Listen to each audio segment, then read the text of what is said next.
Hello students, welcome to our class. आज के इस वीडियो में हम लोग पढ़ेंगे लेसन 2 का पार्ट 4 है।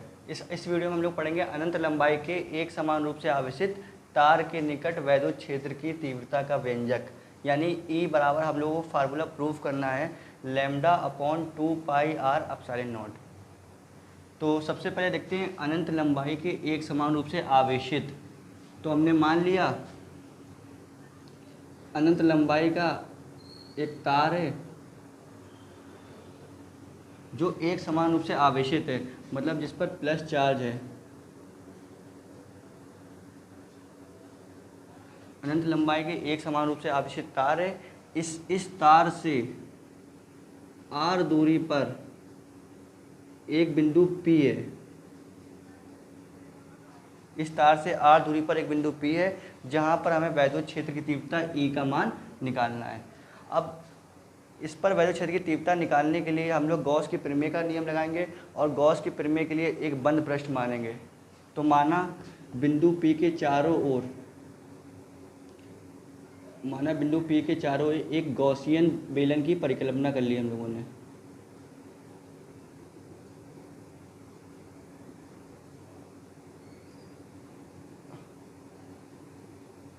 सबसे पहले अनंत लंबाई का एक समान रूप से आवेशित तार है।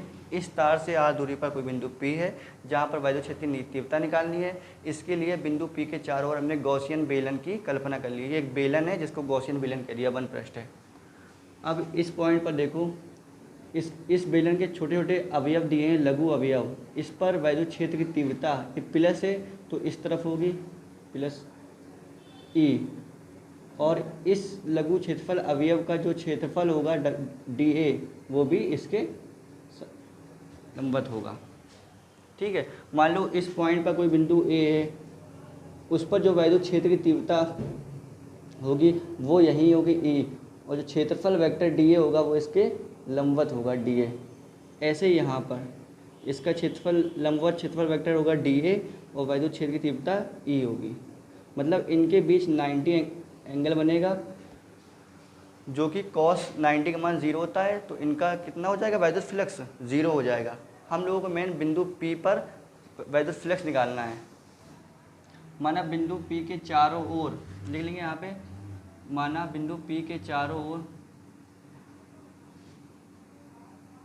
P का क्षेत्रफल अवयव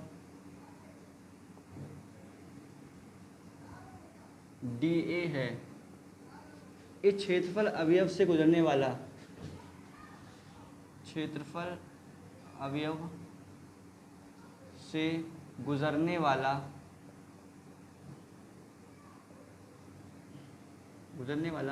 वैद्युत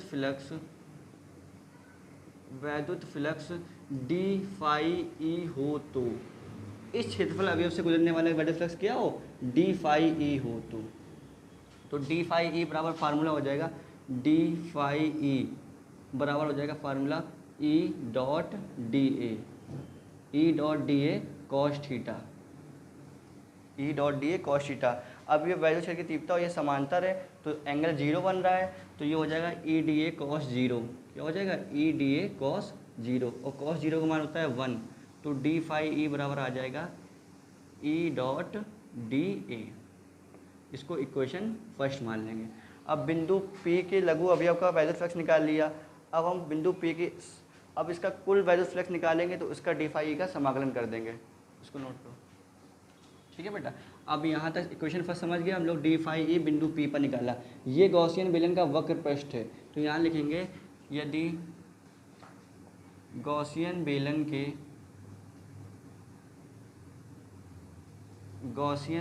के वक्र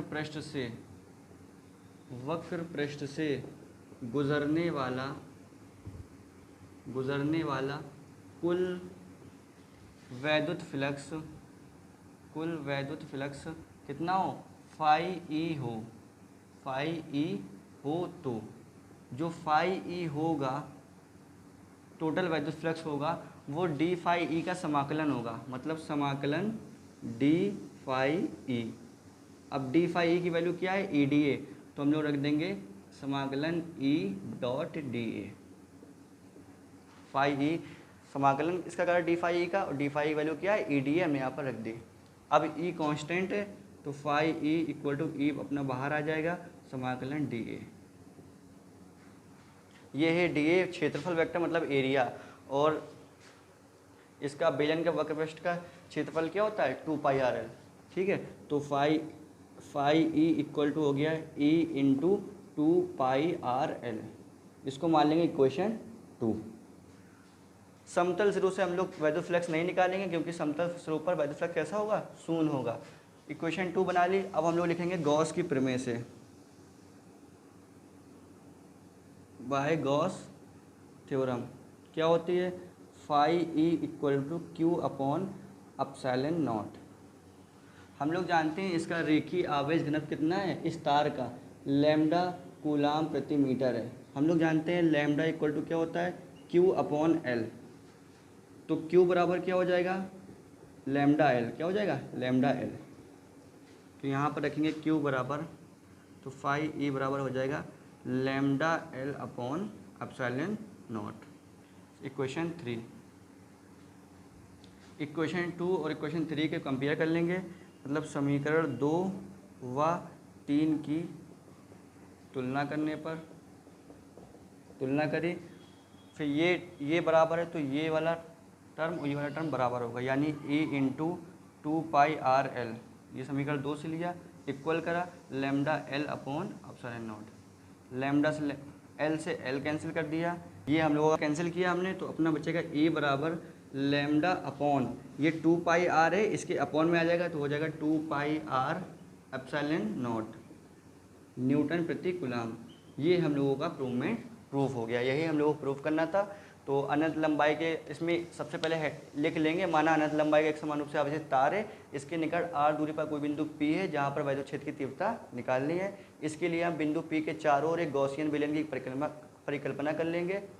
ठीक है, तो बिंदु P के चारों ओर हमने वैद्युत फ्लक्स निकाला, फिर उसका टोटल वैद्युत फ्लक्स निकाला और उसको गॉस की थ्योरम से इसको हमने कंपेयर कर दिया और अपना प्रूवमेंट आ गया। तो अगर आप लोगों को ये वीडियो अच्छा लगा हो तो आप लोग लाइक, सब्सक्राइब एंड कमेंट करें। और हाँ, आप लोगों को किसी भी टॉपिक की नीड हो फिजिक्स में तो आप लोग कमेंट में बता सकते हैं, सर ये वीडियो बना लीजिए। Thank you so much.